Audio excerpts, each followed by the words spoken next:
श्रोताओं, मैं मुकेश गंभीर, डायरेक्टर रेडियो बूज, आज एक बार फिर से बहुत हर्ष के साथ आज डॉक्टर PS यादव, जो कि भिवानी में बतौर सिविल सर्जन रिटायर हुए हैं और भिवानी और फरीदाबाद में जानी मानी शख्सियत रही हैं, आज वो और उनकी मैडम मिसेस रेणुका यादव हमारे बीच प्रस्तुत हैं। आज हम इनसे इनकी एक्सपर्टाइज की बहुत सी बातें करेंगे। बातें करने में, पूछने में मिस्टर शाश्वत हमारी मदद करेंगे और हम कोशिश करेंगे कि सीनियर सिटीजन्स के लिए इस एज में आके किन किन प्रिकॉशंस को ध्यान में रखना है उसके बारे में इनसे बातचीत करेंगे और अपने श्रोताओं के लिए जो भी बात लाभान्वित हो सकती है उसको जानने का प्रयास करेंगे। तो आइए मिलते हैं डॉक्टर PS यादव से। यादव साहब, आपका हमारे स्टूडियो में आने का बहुत बहुत स्वागत, बहुत बहुत मेहरबानी। आपने अपने व्यस्त जीवन में से हमारे लिए समय निकाला, हम तहे दिल से आपका आभार करते हैं और मैडम रेणुका आपका भी आभार व्यक्त करते हैं। जी थैंक यू गंभीर साहब।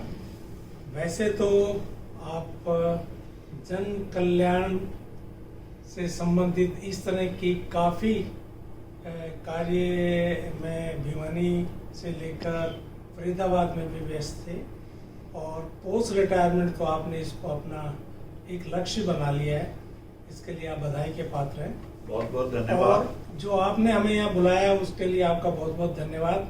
मैं इस लायक नहीं हूँ कि मैं जनता को उनके इस बारे में बहुत ज़्यादा ज्ञान दे पाऊँ, क्योंकि इस बारे में बहुत सारा ज्ञान उपलब्ध है आजकल वेरियस मीडियाज़ में, बुक्स से लेकर और टीवी तक, और छोटी छोटी चीज़ें लोगों को बहुत पता चल जाती हैं, पर फिर भी बेसिक चीज़ें ज़रूर लोगों को ध्यान में रखनी चाहिए, जिसके लिए मैं संक्षिप्त में सिर्फ आपको ये बता सकता हूँ कि इससे पहले कि आप अपनी बात कहें, आपने जो उद्गार प्रकट किए हैं, मैं अक्सर अपने श्रोताओं को ये बात कहता रहता हूँ कि वो शख्स जो तुमसे झुक के मिला होगा, यकीनन उसका कद तुमसे बड़ा होगा, यकीनन उसका कद तुमसे बड़ा होगा।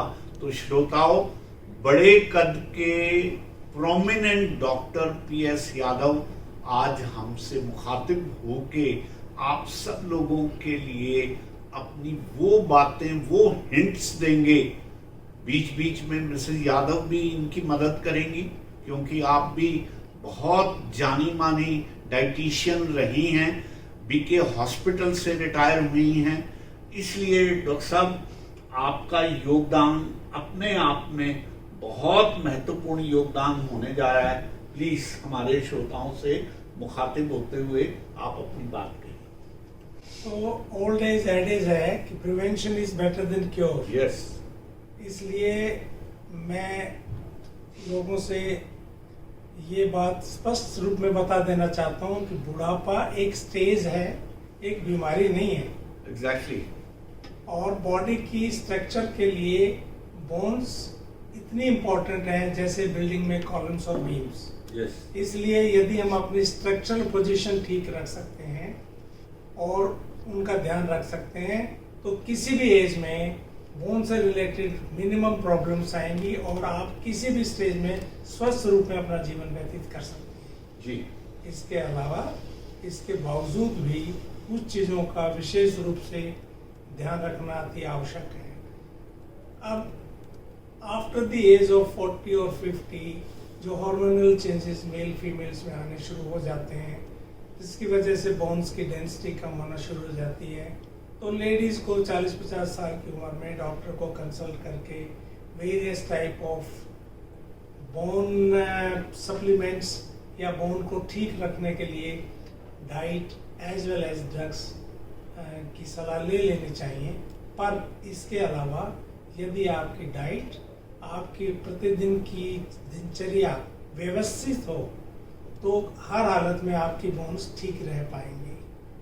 जैसे कि उम्र के साथ आदमी के चलने का तरीका, उठने का तरीका, कुछ काम करने का तरीका, यदि वो व्यवस्थित और सुव्यवस्थित हो तो किसी भी तरीके से बोन्स में प्रॉब्लम नहीं आती।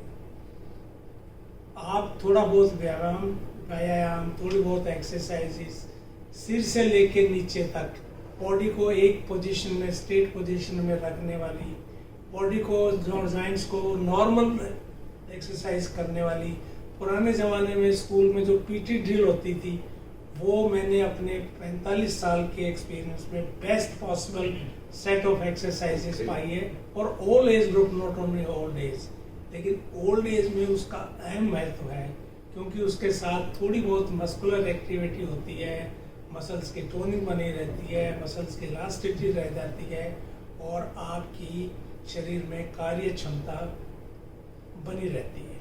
तो आपकी डीकर्वेचर, आपकी डीकम्पोजिशन, आपकी लिमिटेशन ऑफ मूवमेंट, ये सब खत्म हो जाती है, विशेषकर 60 साल से ऊपर वाले लोगों की।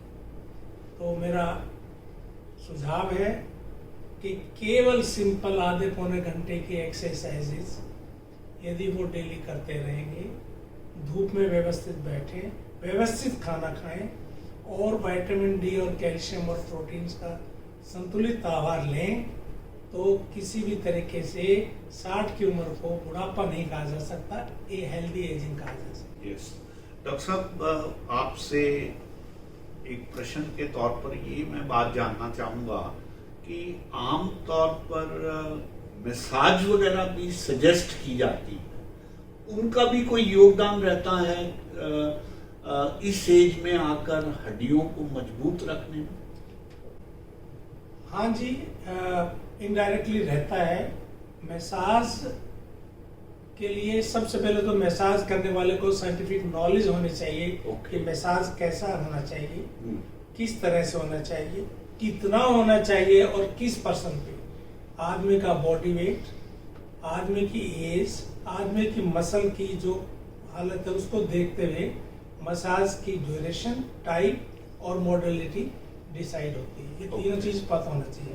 हालांकि मसाज सर्कुलेशन इंप्रूव करता है और मसल टोन डेवलप होती है और माइक्रो सर्कुलेशन जो बोन्स को जाता है वो भी डेवलप होता है। लेकिन व्यवस्थित ढंग से और ठीक ढंग से यदि मसाज नहीं हुआ तो ये नुकसान भी कर सकता है, स्पेशली ओल्ड एज में। ठीक, शाश्वत जी, आप डॉक्टर साहब से कुछ ऐसी बात जानना चाहेंगे जो आपको लगता है कि इस एज के लिए या अदरवाइज भी जाननी जरूरी है? बिल्कुल, thank you so much for this opportunity. मैं एक सवाल, डॉक्टर साहब थैंक यू सो मच, आपने इतने व्यवस्थित तरीके से बताया कि क्या क्या हमें करना चाहिए, बट वेरी पॉइंटेडली आज की जो लाइफस्टाइल है, स्पेशली आफ्टर 40 और इन 50s, सेडेंटरी वर्क प्रोफाइल लोगों का बहुत ज़्यादा हो रहा है, राइट? लोग बैठ के अपना ज़्यादातर टाइम टीवी पे या काम के लैपटॉप पे व्यतीत करते हैं। उस केस में आप क्या सजेस्ट करते हैं कि बैठे बैठे इंसान अपनी बैक को लेके कुछ हल्की सी स्पाइनल वर्टिब्रा का कुछ अपने एक्सपीरियंस से बताना चाहेंगे जो हेल्प कर सकती है उनकी? सम एक्सरसाइज और some other massage or anything which you can suggest?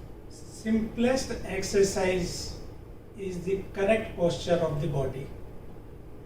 जो आदमी किसी भी जगह, किसी भी समय, घर से लेकर बाहर, ऑफिस, कहीं भी हो, वो डेली कर सकता है यदि उसको ज्ञान हो और उसकी इच्छा। बॉडी को स्ट्रेट पोजीशन में रख के अपने आप को खड़े रखना कुछ समय के लिए, और कैसे वो ठीक पोजीशन है उसके लिए सिर के ऊपर कोई भी चीज रख के 5-5 मिनट के इंटरवल पे या little bit count depending upon one's age और अपनी उसकी टाइम, वो रोजाना इस तरह का दिन में 10 बार भी कर ले, 5-5 मिनट वाली, या एक बार में 20 मिनट करी, 5-5 मिनट की 4 बार करी, दिन में 3 बार कर ले, तो बॉडी का पोस्चर मेंटेन होगा, बैक एक की प्रॉब्लम्स खत्म होंगी। उसके लिए बॉडी के स्ट्रेट पोस्चर में रहना, सिर से लेकर नीचे तक जब एक लाइन ड्रा करें देखने वाला ऊपर से सीधी स्ट्रेट लाइन 360 डिग्री अगर नजर आती है तो समझ लो कि आपका पोस्चर ठीक है, और यदि ऐसा नहीं है तो पोस्चर गलत है। डॉक्टर साहब, जो मिस्टर शाश्वत ने आपसे प्रश्न किया है, मैं समझता हूं कि कोविड पीरियड में लोगों ने घर से ही काम करना शुरू किया, और जिस ढंग से लैपटॉप कंप्यूटर्स के सामने सब लोग झुक के बैठ के देखते रहते हैं, ये समस्या तो दिन प्रतिदिन बहुत ज्यादा बढ़ती जा रही है और हर एज के लोगों को इसका सामना करना पड़ रहा है। तो keeping in overall age and the scenario which is going on, आप कुछ और एडिशनल सजेस्ट करना चाहेंगे? जी हाँ, पिछले 10 साल में मेरे ऐसे बहुत से मरीज कट गए जो केवल मेरे से दवाई लेने आते थे इस तरह की प्रॉब्लम से। ओके। और मैं उनको कहता था कि अगर एक्सरसाइज जो बता रहा हूँ वो ना करो तो कृपा करके दोबारा मेरे पास मत आना। अच्छा। क्योंकि दवाई 10% वो भी टेम्परेरी काम करेगी, ओके। और जो एक्सरसाइज रिलेटेड एडवाइस है वो 90% काम करेगी। ओके। यदि 90% वाला आप नहीं कर पाओगे तो मैं आपकी हेल्प नहीं कर पाऊंगा।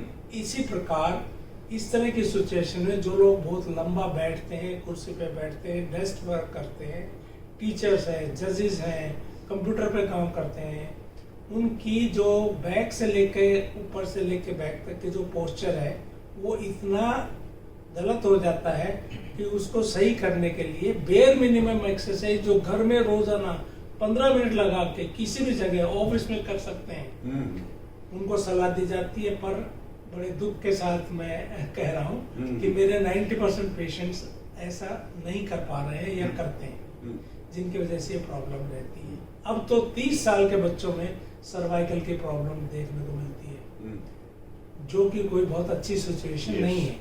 इसलिए मैं उनको सलाह देता हूँ कि ऑफिस में भी जब आप बैठे हो, जितनी देर आप कंप्यूटर पे बैठ के काम कर रहे हो या आगे झुकने का काम कर रहे हो सारे दिन में, उसका 15% टाइम भी यदि आपने उस पोस्चर को ठीक करने में लगा दिया तो आप स्वस्थ रह पाओगे, ठीक रह पाओगे, और आपको वो प्रॉब्लम डेवलप नहीं होंगी या डिलेड डेवलप होंगी। जैसे कि कुर्सी पे बैठ के अपने सिर को पीछे ले जाके छोड़ देना और एक पर्टिकुलर लेवल तक काउंट करके वापस लाओ, फिर छोड़ो, वापस लाओ, 5 मिनट बीच बीच में हर 2 घंटे बाद ये एक्सरसाइज कर ली तो आपने आगे झुकने को उल्टा करके उसको न्यूट्रल पोजीशन में ले आए। ये रोजाना का काम किसी भी जगह किया जा सकता है यदि लोग इससे छुटकारा पाना चाहते हैं सर्वाइकल से। इसी तरह बैक का है कि दीवार के साथ सीधे खड़े होके दीवार के दोनों तरफ लाइंस लगा के 3 फुट पे, 6 फुट पे, 3 इंच पे, 4 फुट पे, 5 फुट पे दोनों हाथ वहां पर रखें और एक पर्टिकुलर टाइम तक करें, और आपकी बैक और आपके ये आर्म्स ठीक पोजीशन में बनते जाएंगे और आपका झुकना या ये पोस्चरल डिफॉर्मिटीज कम होंगी। मेरा एक डॉक्टर साहिबा से एक क्वेश्चन था, just in continuation to what doctor साहब just said. Exercise is a good way to handle और avoid, but from diet perspective ऐसी कौन सी डाइट या फ्रूट्स वेजिटेबल्स, सर ने जैसे बताया कि प्रोटीन्स कैल्शियम्स का राइट मिक्सचर, बट लेमैन में आप कैसे समझाएंगे क्या खुराक होनी चाहिए जो बोन्स को स्ट्रेंथन करें और जॉइंट्स को लुब्रिकेट करते रहें? डॉक्टर साहब देखिए, बेसिकली तो we should have a balance diet. ठीक है, बैलेंस डाइट ऐसी होती है जिसमें सारे फूड ग्रुप्स जितने भी चीज़ें होती हैं, चाहे अनाज हैं, दालें हैं, मिल्क हैं, they should be taken in the right proportion. Now particularly you want to know about the bones कि बोन्स के लिए क्या डाइट खानी चाहिए, तो वो कैल्शियम और मैग्नीशियम एंड ऐसी चीज़ें जिसमें विटामिन डी ज़्यादा, ये वाली चीज़ों से बोन की स्ट्रेंथ बढ़ती है। बट इनके साथ इन चीज़ों के साथ साथ vitamin C, iron, all these things are also required, right? अगर मैं छोटा सा आपको इंटरप्ट करके, क्या क्या वो होती हैं हमारे दर्शकों के, हमारे श्रोताओं के लिए, जैसे चावल या कोई विटामिन सी के लिए नींबू, क्या ऐसा हम करना चाहिए? थोड़ा सा जो तो ये कैल्शियम है वो सबसे ज़्यादा हमें मिल्क प्रोडक्ट्स में मिलता है। मिल्क की जितनी भी चीज़ें हैं, चाहे वो दूध है या दही है, पनीर है, इन सारी चीज़ों में it's full of calcium. But those people जो डेयरी प्रोडक्ट्स वगैरह नहीं ले सकते, उनके लिए आजकल soya milk is a very good choice that can be substituted. इसके अलावा जो एनिमल प्रोटीन्स हैं, एनिमल्स की बहुत सारी चीज़ें जैसे ऑर्गन मीट्स हैं, से for example liver and things like that, they also have calcium and things, and vitamin C we get from oranges and lemon and all these things. इससे ना absorption बढ़ती है। If you have vitamin C, then it helps in absorption of calcium and magnesium from the food. Right? इसके अलावा green leafy vegetables, they are also a very good source of calcium. They should be taken. Now, what I want to tell to the general public is fine, milk is very good. Green leafy vegetables are very good. But anything which is required for the body should be taken in a particular quantity and Balanced limit. So, say if like I say milk is very good, it's not that you should have 2 kgs of milk and you should think that you're very healthy. Yeah. You have to have the whole balance. Like you have to have proper carbohydrates, proteins, vitamins and minerals, everything. So for that we'll have sit some other time and tell you about the whole groups.